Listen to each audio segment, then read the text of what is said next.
Baik, bismillahirrahmanirrahim. Assalamualaikum warahmatullahi wabarakatuh.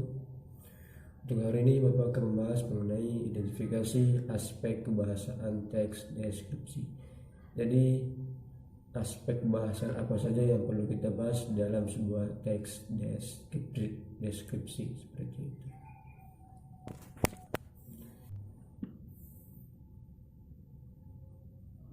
Ada beberapa hal mengenai identifikasi aspek kebahasaan teks deskripsi.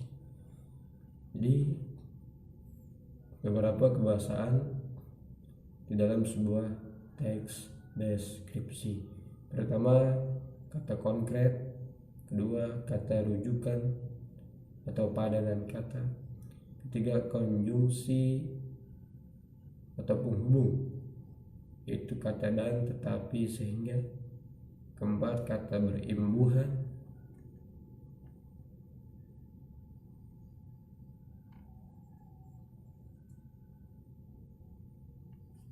Kelima, menggunakan kata umum dan kata khusus karena menggunakan sinonim.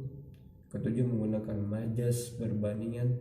Dan terakhir, 8, menggunakan kata ganti orang, misalnya Anda. Itu beberapa aspek kebahasaan di dalam sebuah teks deskripsi. Jadi aspek kebahasaannya apa aja, bahasanya apa aja di dalam sebuah teks deskripsi, seperti itu. Pertama, satu, kata konkret. Konkret itu maknanya nyata ya. Jadi kata konkret adalah kata yang acuannya mudah diserap panca indera, mudah dipahami oleh panca indera, seperti itu. Misalnya kata meja. Kata tersebut termasuk kata konkret karena mengacu pada meja yang merupakan perabotan datar dan memiliki kaki sebagai penyangga.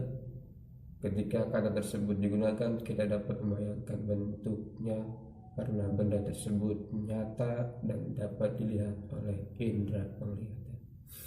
Jadi kata meja tersebut mudah kita pahami oleh indera penglihatan kita.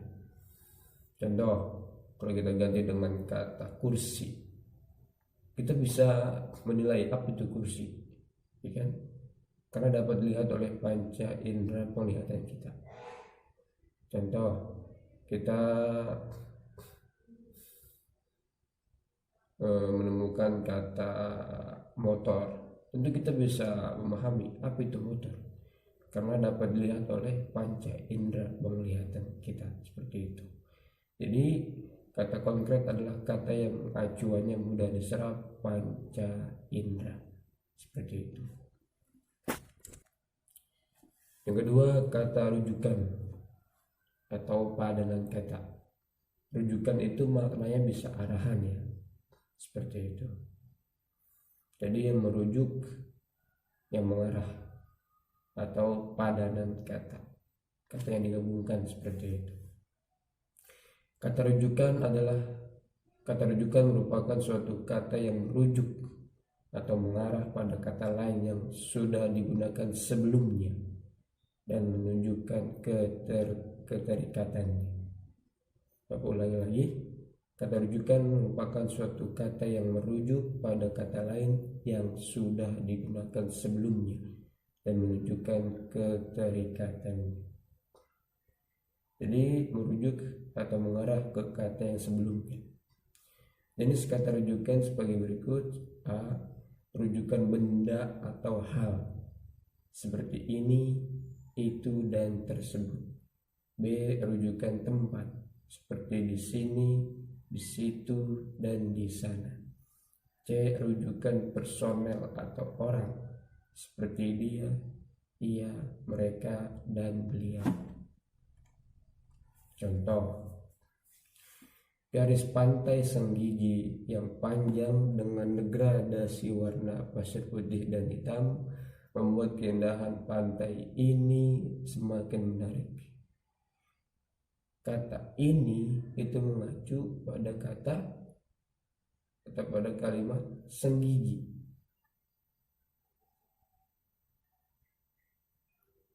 Jadi kata ini pada kalimat tersebut merujuk pada kata Senggigi.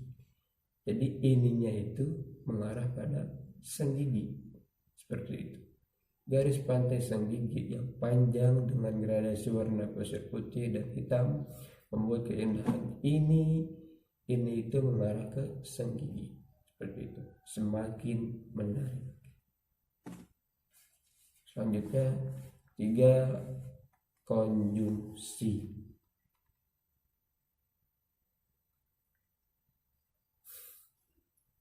Yaitu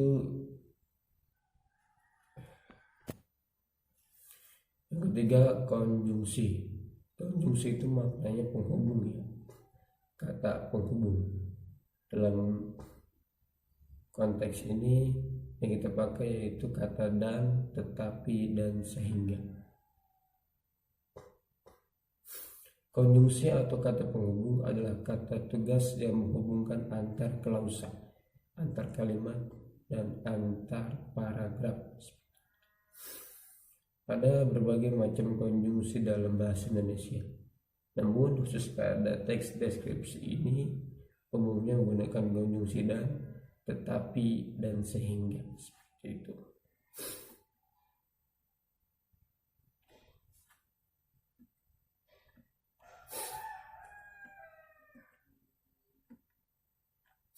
Konjungsi dan digunakan untuk menambah unsur deskripsi.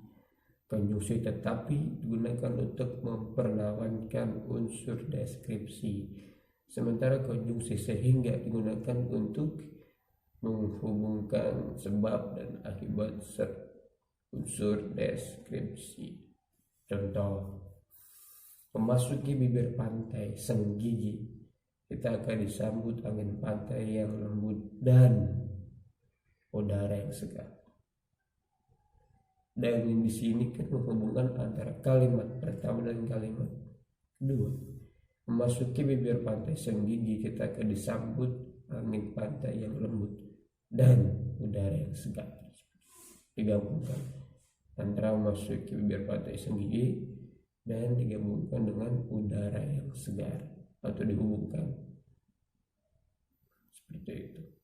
Jadi dan itu menghubungkan antara memasuki bibir pantai Senggigi dan udara yang segar seperti itu. Terus 4, kata berimbuhan. Kata berimbuhan digunakan untuk membentuk sebuah kalimat agar kalimat lebih menarik dan komunikatif.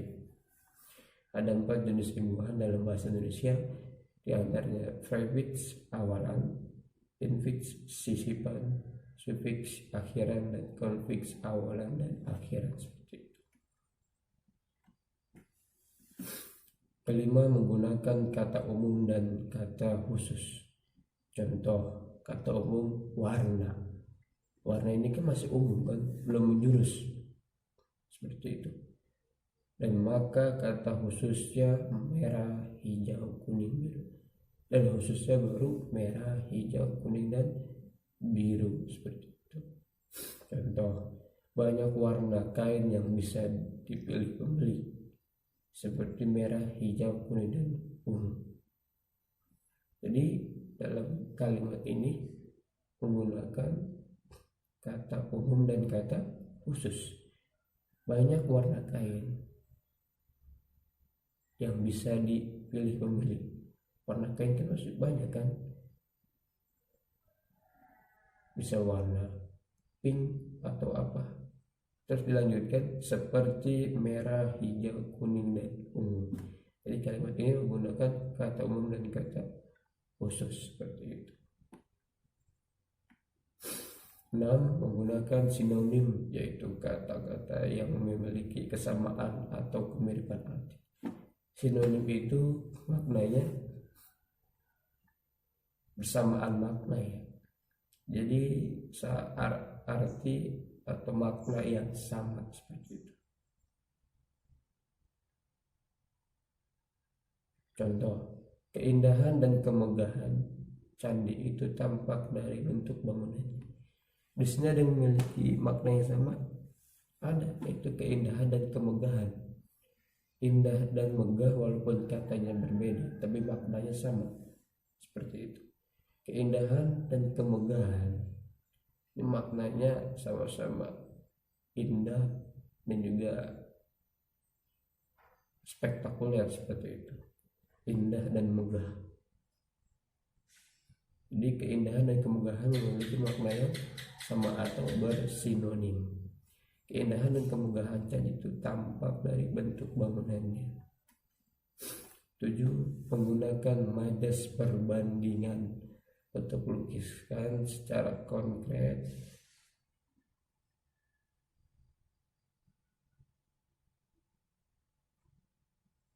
yang dideskripsikan. Contoh, di sana kita bisa menikmati pemandangan hamparan laut biru Toska, seperti bermadani indah yang terbentang luas. Angin pantai dengan lembut mengelus wajah kita. Ini menggunakan majas perbandingan. Di sana kita bisa menikmati pemandangan hamparan laut biru Toska, seperti bermadani indah yang terbentang luas. Angin pantai dengan lembut mengelus wajah kita, seperti itu.